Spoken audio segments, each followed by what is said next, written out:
This is Sarah Giletti for the DIY channel, and it is my honor and privilege to have James Lowe here with us of the pioneering Electric Prunes. Thank you so much for being with us. You're very welcome, Sarah.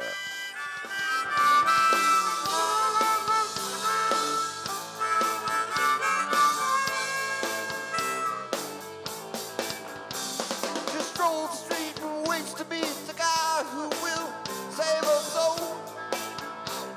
Credited as one of the first psychedelic bands. Right. Would you describe yourself as psychedelic or garage? Well, since we started in the garage, I'd really think we were, I'd consider us a garage band, but I guess psychedelic fits good enough. It wasn't a term that was out when we came out, so, and that record, people all said that's a very psychedelic record, so I don't know who was first or what, but that we released it in 1966, so Well, what makes it psychedelic, in your opinion? I guess most people consider it like some kind of drug reference in the vague, and a sound depth that sort of suggests otherworldliness. To me, I always liked Les Paul and Mary Ford and all those Bebop-A-Lula and Gene Vincent, those things that happened in slapback space, and that's kind of what we developed our sound around, that idea. But your band is also played on the Underground Garage with a bunch of other really cool bands. Right. Does that bring newer audiences to you? I think it does. Little Steven's been backing this for a long time. He's the one that really prompted us to go play live. He called me up on the phone, and I didn't know who he was. I had to ask my son who he was, and he told me who he was. So I said, "Gee, okay." And he said, "I dare you guys to come back here. I'll give you 1 year. I dare you to come back here." Cave Stomp? And to Cave Stomp and play. So I said, "Okay, you're on." So we put it together and came back and played, and that was a great experience. And I realized there was sort of a resurgence in this music. So yes, it's important. And with bands like the Hives and then the White Stripes, I mean, they would be nowhere without you. Really. Well, I don't know about that. I'm claiming it. I don't know about that. I mean, people say the Damned say we influenced them. Captain Sensible told me you influenced, but I never know how. I mean, I don't hear it in their music, but maybe they did. Bands influenced us, and maybe you wouldn't know it. Like who? Well, of course, the Rolling Stones. I mean, you couldn't get away from the Beatles or the Rolling Stones, the normal things. But I was more into Muddy Waters and some of the blues artists. And down in Southern California, it was more blues and surf music. A lot of this Dick Dale. I used to go watch him at the Rendezvous Ballroom, and blues and surf was bigger in Southern California. Up in San Francisco, it was more folk music and country, folk, I don't know what. It was just a different scene going on in both places. So anybody who was into that old stuff, I really liked. I grew up on that stuff. Beautiful. And what is the current update on the Electric Prunes in the past? Since we've gotten back together, we put out 3 albums. Artifact was a reunion album. California was our second album. It was about kind of an album about California in the 60s. And our new album is Feedback. And we put that out, well, I say new. It's like a year and a half, 2 years old. And we're working on something now. So it's fun to keep recording, to be recording and to be putting something out. We've written more songs now than we did when we came out the first time. So I don't know if anybody will listen to them. A lot of people are purists and only want to listen to the old music. But for us, we enjoy making them. And I think down the road, people will look back and appreciate it more. Kind of like making an artifact for the future. Yes. That's great. And you told us earlier that you're a filmmaker. I owned a commercial production company.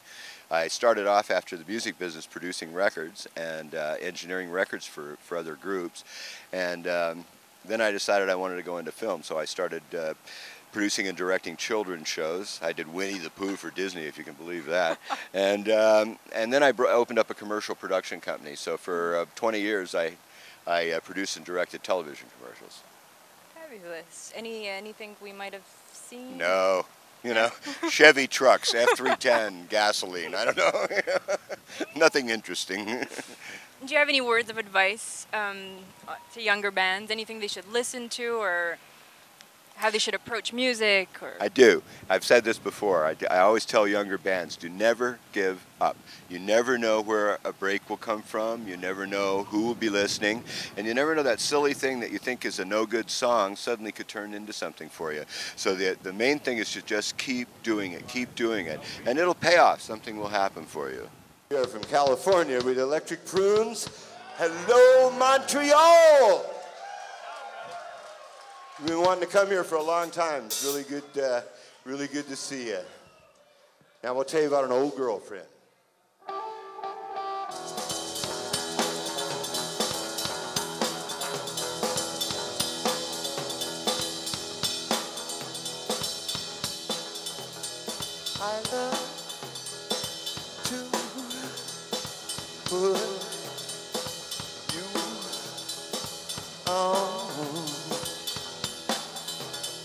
I love to put you on,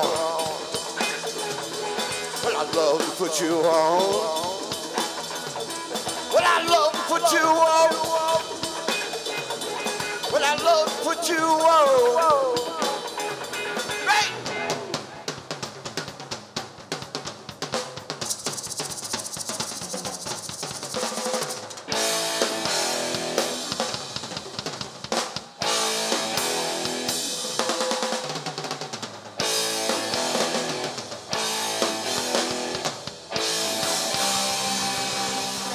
I heard an anecdote with Jimi Hendrix, Okay. and I just wanted to maybe, if you recall, some in London. We got to England and Jimi on Hendrix here. actually called us on the phone, which is kind of weird having Jimi Hendrix call you. Yes. And I had just been, I forget, I was in Reno or something, and someone played me a demo of his first stuff, the Purple Haze and those things, and I was just blown away. But I said, how many guys are in the band? They said, 3. I said, 3? And we got to England, and Hendrix called us on the phone and said, come on over. So our drivers took us over, and we sat watching movies. Most of it was upside down, as I recall, or spinning around or something. And he was making these great big splivs, and it was good. It was a lot of fun. And it was fun because he actually appreciated our lead guitar player. He liked the stuff he had done and knew things that we had done. So you never know who's listening. Yes. Remember that, young bands. You never know who's listening. Now, are there any current bands that you enjoy? Gee, let me. It's okay. You made me do this on the spot. Any current bands? Because I mean, if you ask me, I'd have a hard time myself. Gee, I really appreciate all the new music.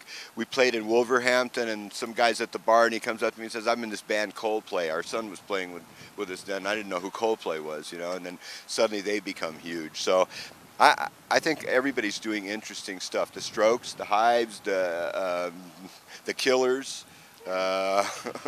Who else? I don't know. My daughter listened to all the new music, so I get the benefit of her giving me a CD with 10 new bands on it, and I think it's great. I think what's going on is fantastic. Does your daughter appreciate your musical past and your mark on your stamp on the music industry? And She started to. She never knew I was in a band. My kids have never known that I was. Well, my other kids did, but she didn't know I was in a band. And she went to school got to go to school in Germany on the study abroad program, and we played in Amsterdam. So she came to see us play for the first time. We were playing in Amsterdam, and then we played in Copenhagen a couple of weeks later, and she came to see that show. So she got plugged into it real quick. She thought it was cool. It was cool. It is cool, and it's cool to have you in Montreal. Actually, it's more than cool. It's a pleasure again, and thank you again. It's a pleasure for us. This is what you need to purchase, along with all Feedback. the newer stuff. But if you can get this on vinyl, it's perfect. We like to promote vinyl.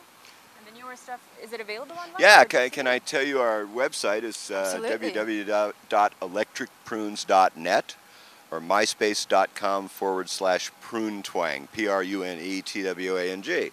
And you can hook up to buy our new stuff. We have a lot of memorabilia. We sell sometimes guitars there and vinyl and CDs, T-shirts, buttons, and lettuce and bacon sandwiches. Whatever you need, we got. Thank you. Thank you.